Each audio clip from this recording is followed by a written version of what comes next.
Semuanya, kembali lagi bersama saya Johan di Jurnal Trading ID. Jadi pada kesempatan video kali ini kita akan membahas kembali untuk update dari pergerakan gold ini sendiri atau XAUUSD. Nah, hari ini juga akan kita bahas daily movement ya, dan juga kita akan sedikit review untuk pergerakan di hari Selasa kemarin ya. Oke, sebelum kita bahas gold ini lebih lanjut secara technically, kita akan coba cek dulu dari segi DXY ya nantinya. Kemudian kita juga akan bahas mengenai segi news ini sendiri gitu. Oke. Nah, untuk gold ini yang kali ini akan saya bahas itu di time frame 1 hours ya. Tapi kita akan coba ambil review dulu nanti di time frame kurang lebih di 4 hours ya gitu. Nanti sampai kurang lebih 30 menit kita bahasnya ya. Sampai time frame 30 menit. Oke, sekarang kita akan coba lihat dulu. Untuk pertama kali kita akan coba lihat news terlebih dahulu untuk pagi hari ini gitu. Oke, kita akan coba cek news ya, economic calendar.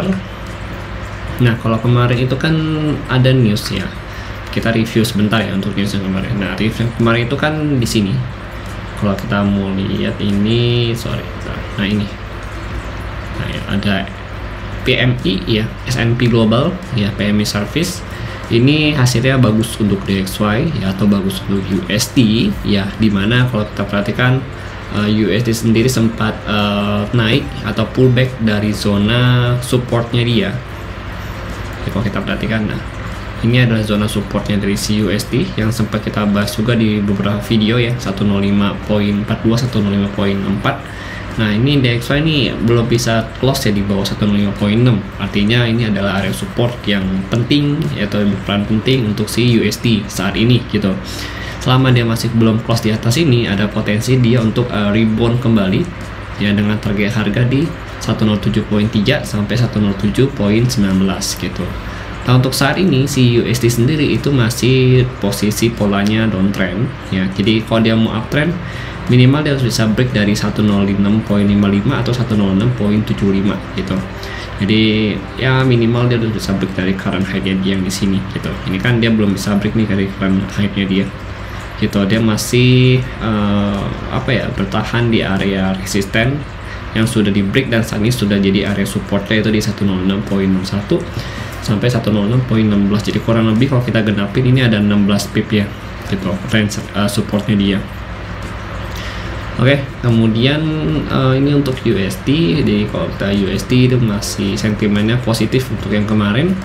Kemudian kalau kita lihat lagi dari segi newsnya untuk hari ini, jadi kemarin karena newsnya USD ini bagus ya, DXY yang naik, goldnya ini turun teman-teman ya. Goldnya ini turun kurang lebih kalau kita lihat nih, dia berhasil break dari 109.7 ini ya, dia berhasil break dari current level ini, kemudian dia masuk ke sini 106.2 sampai 105.955 ini range nya dia gitu, 1962 ya sampai 1955. Ini adalah area support untuk si gold saat ini, tapi nanti akan kita perbarui untuk area support ini karena ini kita akan menyelesaikan kembali dengan pergerakan harga yang ada ya untuk saat ini ya. Ini kita akan sesuaikan lagi untuk area supportnya dia gitu. Kemudian yang di atas ini range nya juga udah nggak efektif lagi ya, 1970, 1974 udah nggak efektif. Jadi akan saya sesuaikan juga ya, akan saya perbarui, dan udah saya buat juga mappingnya, akan kita bahas hari ini ya. Kemudian karena sentimen masih bullish, jadi begitu dia turun ya, dia langsung naik lagi ke atas dan pullback ya. Nah, ini saya dapat buy tuh di kurang lebih 1965an gitu.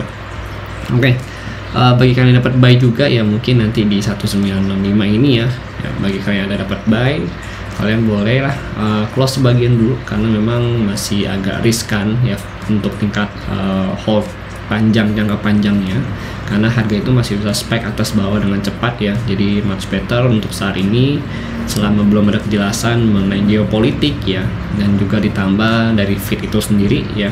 Jadi lebih baik kita short trade aja, artinya kita nggak hold untuk jangka panjang, tapi ya intraday trading aja gitu, santai-santai ambil dikit gitu ya kan.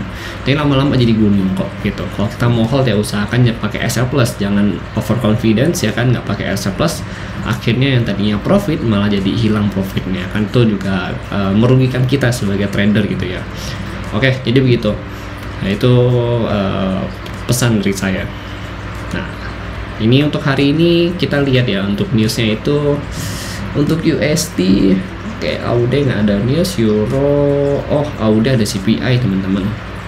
Ya AUD dari Australia itu ada CPI hari ini, CPI kuartal 3 ya, jadi hasilnya kurang bagus. Tapi kalau untuk per kuartalnya ini naik jadi 1,1%, bagus. Tapi kalau untuk yearly-nya justru dia turun dari 6% ke 5,3% ya.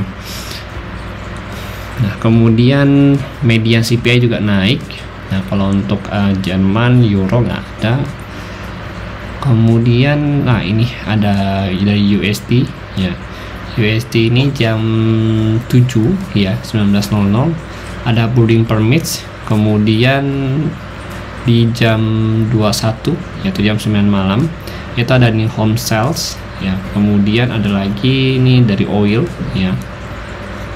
Dan ada lagi dari CAD Canadian Dollar, yaitu ada di 5% mengenai pembahasan suku bunga gitu, interest rate decision gitu. Jadi Canadian Dollar kalau kita lihat dia nggak naikin suku bunga ya, kalau dari forecast yang ada saat ini gitu. Forecast yang di sini dia nggak naikin suku bunga. Oke, kalau dari USD yang jam 7 ya, jam 7 malam nanti di jam 19.00 WIB itu forecastnya kurang bagus sih, itu dimana dari 1,541 ya ke harga forecastnya ya, angkanya datanya itu dari 1541 ke 1473 gitu. Artinya ini kurang bagus untuk DXY. Ini hasilnya berarti kurang lebih kalau kita predik berdasarkan dengan hasil forecastnya ini adalah negatif gitu. Kemudian new home sales yang jam 9 ya untuk si USD ini dari 675 ke 680, artinya ini ada peningkatan penjualan rumah. Ini hasilnya positif untuk DXY gitu. Jadi kurang lebih ada dua news ini ya, dari dua news ini satu positif, satu negatif kalau berdasarkan angka forecastnya dia. Tapi let's see ya, karena yang paling penting itu adalah previous dan juga actual gitu. Previous dibandingkan atau disandingkan dengan actual itu adalah nilai realnya mereka saat ini gitu, nantinya gitu. Kalau forecast ini hanya prediksi pasar, jadi harus tetap berhati-hati gitu, karena forecast ini bisa dikatakan 70% 80% sometimes benar ya gitu, tapi bisa juga 20% nya salah gitu. Oke. Nah, kemudian ada crude oil. Nah, crude oil ini dari minus 4.000 ke surplus 0,500. Artinya ini kurang bagus, artinya stok oil ini bertambah gitu. Ini negatif ya kalau kita lihat, tapi mohon dikoreksi kalau misalkan saya salah gitu. Oke, kita coba cek lagi. Oke, sudah selesai, cuma itu untuk newsnya hari ini. Kembali ke gold ini sendiri ya, ini mapping yang lama, jadi kita cuma untuk review aja. Kemudian kita juga mau review sedikit untuk mapping yang kemarin. Yang kemarin itu di Oanda. Nah, ini kalau kita lihat ini pernah saya share juga ya. Jadi sekarang kita ada share di channel Telegram ya. Kalau saya bilang tuh di sini masih butuh untuk break dari segitiga ini ya gitu. Untuk pergerakan lebih move atau yang clear move-nya itu dia butuh break dari salah satu kedua sisi segitiga ini gitu. Jadi kalau kita lihat dia udah break, tapi dia breaknya ke bawah nih teman-teman gitu. Dia break ke bawah, dia turun ke 1955 ini gitu.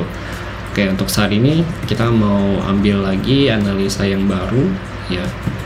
Untuk analisa yang baru ini tadi saya sudah coba tarik ya, ini trend line-nya dia, dan saya melihat bahwa kalau dari kacamata saya ya, di sini ya, ini ada trend line yang memang dipakai sama gold yang mulai dari sini tadi 1825 ya, trend line itu dipakai satu, sini dua ya.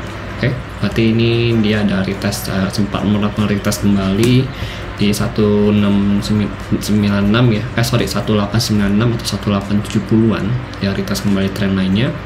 Kemudian ini kalau kita perhatikan dia sudah break dari current trendnya dia, atau dari current trend line dia saat ini gitu, di 1 jam ya. Di 1 jam ini dia udah break Dimana kalau untuk saat ini yang jadi tren lainnya yang tadinya support sudah berubah jadi resisten ya di 1975 1978 gitu. Jadi untuk area ini ya, area ini itu kita bisa ambil kesempatan untuk ambil selling point. Kemudian untuk area ini yang atas ini nih, nah ini juga bisa jadi selling point. Jadi selling point kita tuh ada dua gitu ya. Yang pertama 1975 1978, kemudian yang kedua itu ada di 1982 sampai 1985. Jadi gitu. Kalau saya perhatikan si bullish ini ya, atau si buyer ini sendiri itu butuh klaim balik ya, atau dia butuh untuk naik kembali ke atas 1985 ini untuk bisa ngambil bullish kembali ya trennya, karena ini juga udah balik ke dalam tren lainnya dia gitu. Baru bisa dia leluasa untuk naik kurang lebih nanti ke harga 2000-an atau untuk retest kembali ke height yang kemarin di sini gitu. Height yang kemarin itu kurang lebih di harga 1997 ya, poin 15 gitu teman-teman. Ya untuk saat ini memang secara technically untuk pergerakannya masih miris ya, dengan support level itu di 1964 1968 ya, tapi ini bukan jadi area buy zone karena ini agak riskan ya. Untuk buy zone bisa buy zone, cuma paling kita coba bisa ya scalping dikit-dikit lah. Stop lossnya kita taruh di bawah mana, di bawah sini gitu, agak jauh stop lossnya gitu. Makanya saya nggak gitu rekomendasi untuk area ini sih sebenarnya gitu. Kalau untuk buy zone yang lebih aman ya, sebenarnya yang lebih aman ya, artinya bukan berarti nggak ada risiko teman-teman, tetap ada risikonya. Di 1945 1955 oke lah gitu di sini. Cuma ini kan range 100 pip ya, jadi kita butuh pecah lagi nih nanti ya di time frame yang lebih kecil ya. Contoh seperti 15 menit saya selalu pakai itu untuk entry, atau di 5 menit kalau misalnya kalian lebih senang untuk trade yang lebih short lagi gitu. Tapi kadang-kadang 15 menit juga udah short kok gitu. Oke, ini butuh dipecah, tapi kalau saya perhatikan memang mas better kalau mau entry ya, misalkan kalian nggak mau pecah, itu kalian ambil dari 50-an aja gitu. 50-an nanti 50 kan masih ada 45 nih ya kan, berarti kalian bisa tuh dari 50 ke 44. Nah, stop lossnya memang agak lebar, yaitu sekitar 60 pip karena SL pasti kurang lebih di 1944 gitu. Itu kalau misalkan kita udah harga udah nyampe di area sini dan memang kita mau entry gitu.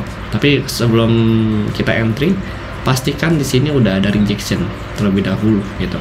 Kalau misalkan dia nggak ada rejection, begitu nyampe area sini langsung tembus, maka jangan entry gitu. Oke.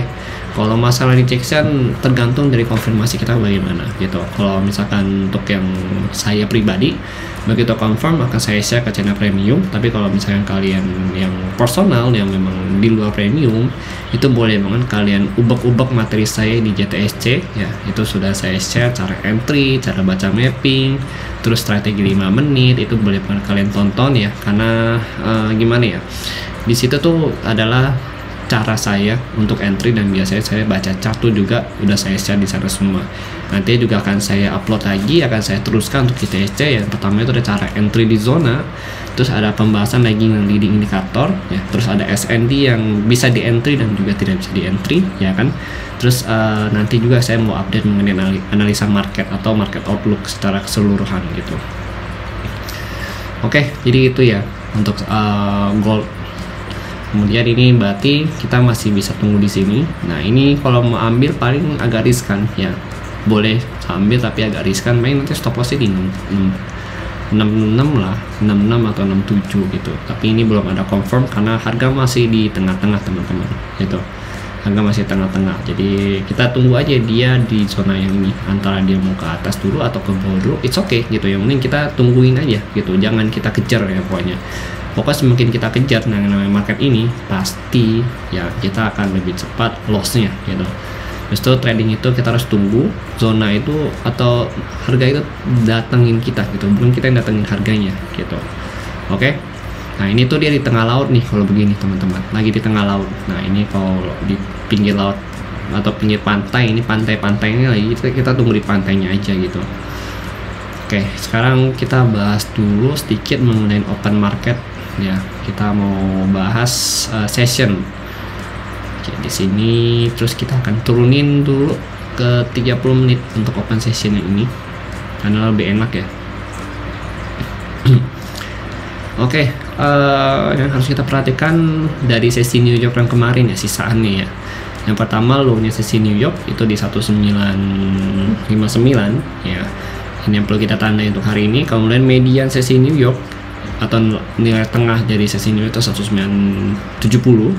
Kemudian height sesi New York itu 1977 gitu. Nah, ini fungsinya apa untuk kita tandain begini? Nah, fungsinya untuk kita ketahuin ya, atau untuk kita pahamin mengenai height sama low-nya di last session ya untuk trading ini, supaya kita tahu nih, oh kalau misalkan dia berhasil break dari current height-nya dia nih, current height sesi kemarin, berarti dia akan ngejar height yang lebih tinggi lagi gitu.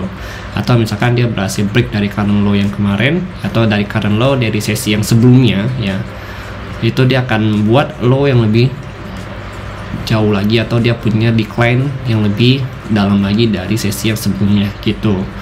Nah, kemudian fungsi nilai median. Nah, nilai median ini itu adalah nilai tengah dari sesi tersebut gitu, nilai tengahnya gitu. Jadi kalau kita perhatikan untuk sesi New York yang kemarin, nilai mediannya itu ada di 1970.62 ya. Ini artinya selama dia bertahan di atas 1970 ini ya, di atas median dia, itu dia akan cenderung atau condong untuk maju ke atas lagi, atau masuk retest lagi ke height yang ada di sesi New York yang kemarin gitu. Kemudian kalau dari bawah sesi New York atau di bawah median sesi yang kemarin ya, ini nggak berlaku cuma di New York tapi semua sesi ya, London, Asia ya kan, itu juga berlaku gitu cara pakainya. Nah, ini artinya dia akan ngejar low ya, ngejar low dari sesi low sesi yang di New York atau sesi yang kemarin itu sendiri, kita itu di 1959 gitu, atau 1960 lah kita genapin ya gitu teman-teman. Itu fungsinya kita untuk mengetahui open dan close candle ya di antar sesi, ataupun juga candle daily-nya dia. Nah, kemudian kalau untuk sesi Asia saat ini pergerakan candle cukup kecil. Open candle-nya sesi Asia saat ini tuh ada di level harga kurang lebih, jadi ini open candle Asia itu di 1971 ya, ini open candle Asia. Jadi ini kita ingetin dulu nih open candle Asia gitu. Open candle Asia kita kasih warna orange saja gitu. Artinya kenapa kita perlu ingat ini, supaya oh begitu dia bisa break dari open height-nya dia, berarti dia akan ngejar atas lagi untuk sesi Asia ini gitu. Asia ini berarti dia mau ngejar height yang ada di sesi sebelumnya gitu, kurang lebih di mana, di 1975 atau 1978, atau kita ambil resisten terdekatnya dia.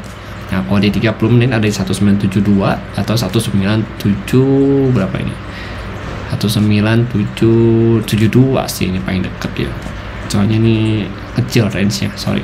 Nah, terdekatnya 1975 teman-teman gitu. Terjauhnya 1975 sampai 1978 resistennya ini, terdekatnya 1972 yang ini di sini gitu. Oke, jadi gitu, itu fungsinya. Nah, ini udah selesai. Oke, jadi itu sih kalau dari saya pembahasannya. Ini masih sideways, belum ada mover ya, tapi overall semenjak dia reject dari 7875 memang saya lebih lihatnya itu cenderung ke biris ya. Jadi momentum birisnya itu ada, udah dapet mereka orang gitu, udah gigit, tinggal tunggu aja, kita tunggu dia koreksi sedikit ke atas ya, koreksi dikit ke atas atau mendekati 75 lah, kita ambil sell begitu ada koreksi ya, atau rejection dari zona ini itu sendiri gitu. Nah, nanti kalau untuk buy point paling kita akan coba tunggu di 1955 atau 1945 range itu, antara range itu pokoknya itu akan kita jadikan atau manfaatin untuk buy short lagi di situ. Oke, jadi sekian dari saya. Terima kasih. Nanti kalau ada perubahan mapping ataupun perubahan pergerakan ya dari pasar akan saya infokan di channel Telegram Nino Trading ID atau di next videonya. Terima kasih dan sampai jumpa pada video berikutnya.